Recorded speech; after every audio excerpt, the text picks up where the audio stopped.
بالله من الشيطان الرجيم. بسم الله الرحمن الرحيم. صبغة الله ومن أحسن من الله صبغة ونحن له عابدون. صدق الله العلي العظيم.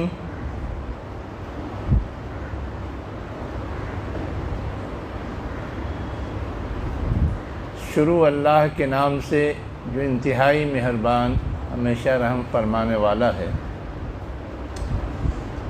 اللہ کے رنگ کو اختیار کرو،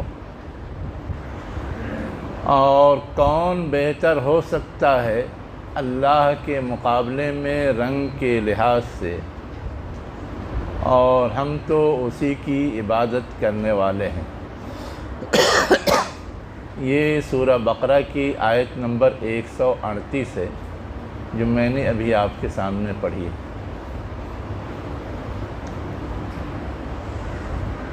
جہاں یہ آیت قرآن مجید کے اندر آئی ہے اس سے پہلے یہ تذکرہ ہے کہ یہودی یہ کہتے ہیں کہ یہودیت کو اختیار کرو، عیسائی کسی اصول یا بنیاد پر قائم نہیں ہے، اور عیسائی یہ کہتے ہیں کہ عیسائیت کو اختیار کرو، یہودی کسی بنیاد پر اور کسی اصول پر قائم نہیں. یعنی دونوں ایک دوسرے کی تردید کرتے ہیں، ایک دوسرے کے خلاف آواز اٹھاتے ہیں. حالانکہ دونوں کا یہ دعویٰ ہے کہ یہ سب ابراہیم علیہ السلام کے طریقے پہ چلنے والے ہیں. تب ابراہیم علیہ السلام کا طریقہ تو کوئی ایک ہی ہو سکتا ہے، دو نہیں ہو سکتا. تو اب کس کے طریقے کو کہا جائے کہ وہ ابراہیم علیہ السلام کا طریقہ ہے؟ اس لیے کہ دونوں میں فرق بھی ہے. پھر بتایا گیا کہ اصلاً ان لوگوں نے اپنے من سے کچھ چیزیں اختیار کر لی ہیں. مثلاً ابراہیم علیہ السلام کا جو طریقہ تھا وہ تو یہ تھا کہ وہ ایک اللہ کی بندگی کرتے تھے اور اس کے ہر حکم کو مانتے تھے. یہ یہودی اور عیسائی ایک خدا کے بجائے بہت سارے خداؤں کی بندگی کرتے ہیں اور اللہ کے ہر حکم کو نہیں مانتے جیسے کہ ابراہیم علیہ السلام مانتے تھے. پھر آخر یہ کیسے صحیح ہو سکتے ہیں؟ یقیناً انہوں نے اپنے طور پر کچھ چیزیں اختیار کی ہیں، وضع کی ہیں، ڈیولپ کی ہیں، اور اس پر ان کا اصرار رہتا ہے کہ یہ جو مانے وہی صحیح ہے، یہ جو نہ مانے وہ غلط ہے. اس تناظر میں یہ حکم دیا گیا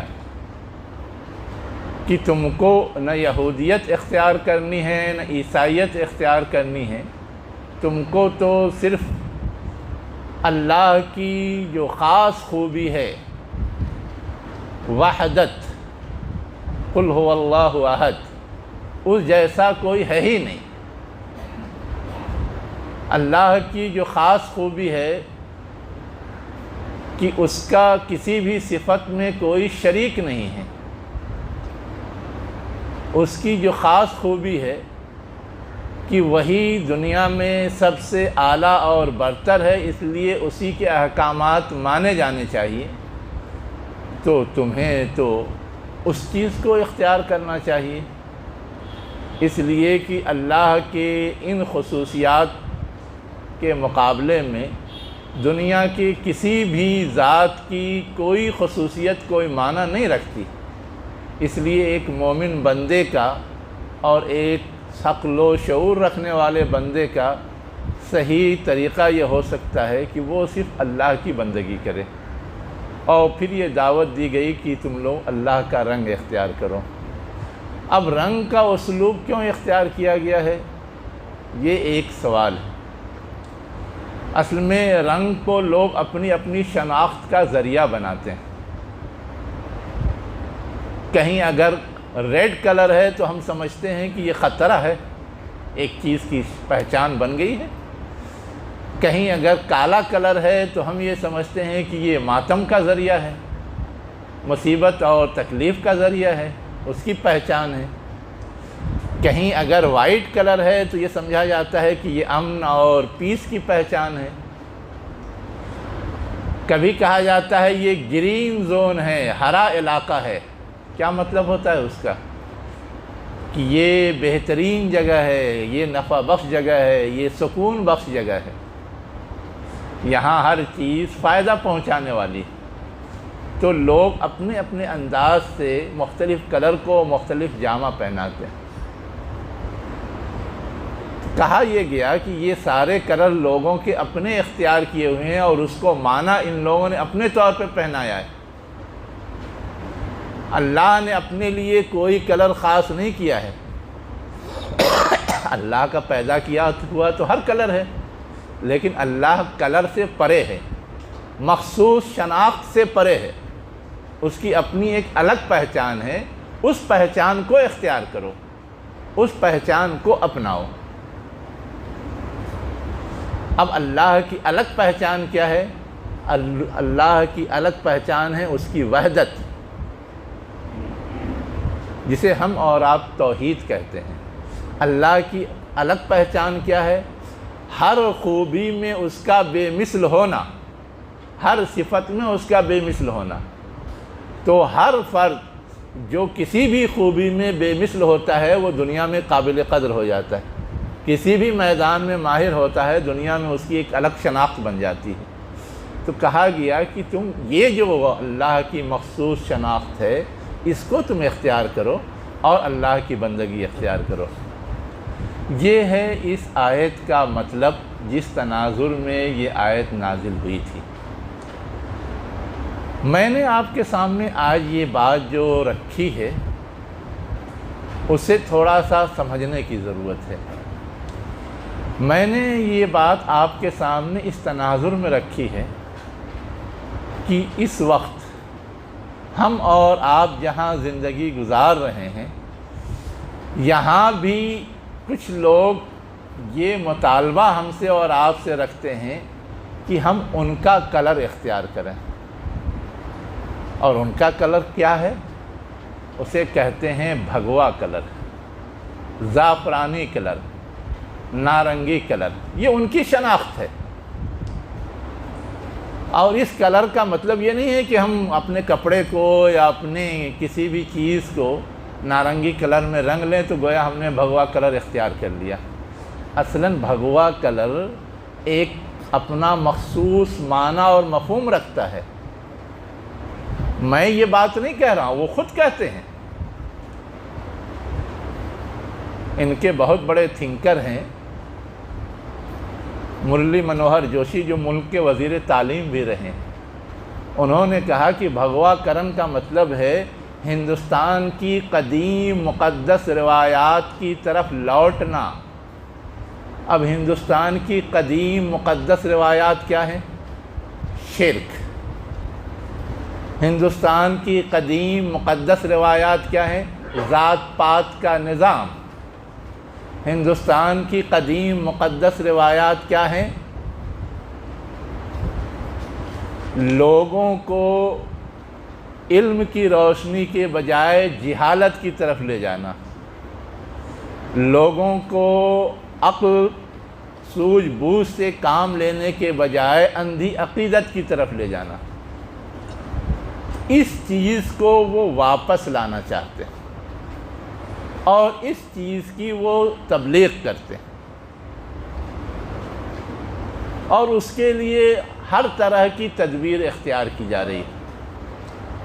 ہر چیز کا جو آج کل ہم اور آپ دیکھتے ہیں کہ رنگ بدلا جا رہا ہے تاکہ ذہن پہ وہ چیز سوار ہو۔ ہر چیز کا جو نام بدلا جا رہا ہے تاکہ وہ چیز ذہن پر مسلط ہو۔ وہ چیزیں جو قدیم تہذیب کی علامت سمجھی جاتی ہیں ان کو زندہ کرنے، ان کو دوبارہ بحال کرنے کی کوشش ہو رہی ہے۔ کیسے ہو رہی ہے؟ پرانی تاریخ، پرانی کتابیں، پرانی تہذیب پڑھانے پر اصرار، جسے ہم تعلیم کا بھگوا کرن کہتے ہیں۔ اب ہمارے یہاں نیو ایجوکیشن پالیسی آئی ہے، اب اس میں اس بات پر اصرار ہے کہ سنسکرت سکھائی جائے، جبکہ سنسکرت مردہ زبان ہو گئی ہے۔ اس میں اس بات پر اصرار ہے کہ یہاں لوگوں کو رامائن اور مہابھارت پڑھائی جائے۔ باضابطہ یو جی سی جو ہندوستانی نصاب تعلیم کے سسٹم کو اور نصاب تعلیم کو کنٹرول کرتا ہے، اس نے نئے نصاب بنانے والوں کو ہدایت دی ہے کہ وہ اپنی نئی کتابوں کے اندر لامحالہ رامائن اور بھارت کو ایک پارٹ بنائیں اور اس چیز کو اس میں ڈالنے اور اس میں پڑھانے کے لیے اہتمام کے ساتھ اس کو جگہ دیں۔ ویسے ہی اس بات کی بھی کوشش کی جا رہی ہے کہ یہ جو شرک اور ذات پات کے نظام پر مبنی پورا ایک قانون پایا جاتا ہے اور جس کی سب سے بڑی نمائندگی منوسمرتی کرتی ہے، اس کو بھی پڑھایا جائے۔ اب بچپن ہی میں بچے کے ذہن میں اگر شرک پیوست کیا جائے گا، شرک کی علامتوں کا مظاہرہ کیا جائے گا اور شرکیہ قصے اور کہانی سنائی جائیں گی، بہت عجیب و غریب انداز کے جادو اور ٹونے اور ٹوٹکے کی قصے اور کہانیاں سنائے جائیں گے، تو کیا ذہن بنے گا؟ کیا ذہن بگڑے گا نہیں؟ کیا ذہن شرک کی طرف نہیں جائے گا؟ کیا نئی نسل ارتداد کی طرف نہیں جائے گی؟ یہ ہے وہ چیز۔ ویسے ہی اس بات کی کوشش بھی کی جا رہی ہے کہ تاریخ میں تو مختلف ادوار گزرے ہیں، کبھی اس طرح کے شرک کے ادوار بھی تھے، کبھی اس سے ہٹ کر کے مسلمانوں کا دور تھا جہاں اسلامی تعلیمات کا بول بالا تھا۔ ہم یہ نہیں کہتے کہ 100% بول بالا تھا، لیکن بہرحال وہ اس بات کی کوشش کرتے تھے کہ جو چیزیں انسانیت کے لیے نقصان دہ ہیں وہ چیز نہ ہو۔ تو اب اس پوری تاریخی کو نصاب سے خارج کرنے کی باضابطہ ہدایات دی گئی، حتیٰ کہ ہندوستان کو ہندوستان اور انڈیا کہا جاتا ہے، اس کے لیے بھی یو جی سی نے ہدایت دی ہے کہ نئے نصاب میں لفظ انڈیا استعمال نہ کیا جائے۔ کیوں نہ کیا جائے؟ اس لیے کہ یہ لفظ انڈیا انگریزوں کا دیا ہوا ہے اور وہ ہمیں غلامی کی یاد دلاتا ہے۔ حالانکہ انہی کے مورخ، انہی کے محققین یہ کہتے ہیں کہ انڈیا کا نام انڈیا رکھنا یہ انگریزوں نے نہیں کیا ہے، یہ تو 303 قبل مسیح سے یہ نام تاریخ کی کتابوں میں ہندوستان کا چلا آ رہا ہے۔ اسی کو انہوں نے اپنی زبان کے اعتبار سے اڈاپٹ کیا، اس لیے کہ ان کی زبان میں یہ چیز زیادہ رائج تھی۔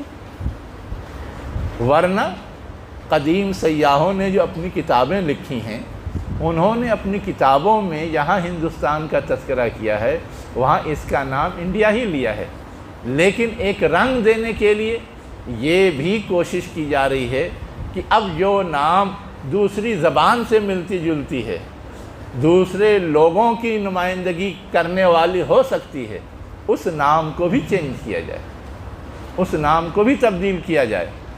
تو میں نے یہ باتیں آپ کے سامنے اس لیے رکھی ہے کہ اس وقت جو کچھ یہ ایک نئی کوشش چل رہی ہے اور فورسفلی زبردستی اپنے پاور کا استعمال کر کے سارے اصول اور قوانین کو پس پش ڈال کر کے یہ کوشش ہو رہی ہے، یہ چیز ہے خطرناک، اور اگر ہم یا ہماری نسل اس میں مبتلا ہو گئی تو گویا ہم شرک کی طرف بڑھ رہے ہوں گے، گویا ہم ذات پات اور اونچ نیچ کے نظام کی طرف بڑھ رہے ہوں گے، اور وہ اس میں ہمیں لے جانا چاہتے ہیں تاکہ ہم ان کے سوچ اور ان کے ماتحت بن کر کے رہیں۔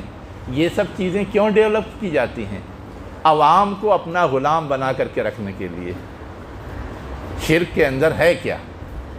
بہت سارے دیو ہیں، بہت سارے دیوتا ہیں، کوئی دیو ہے، کوئی مہادیو ہے، کوئی اس کو پوچھتا ہے، کوئی اس کو پوچھتا ہے، کوئی اس کو پوچھتا ہے۔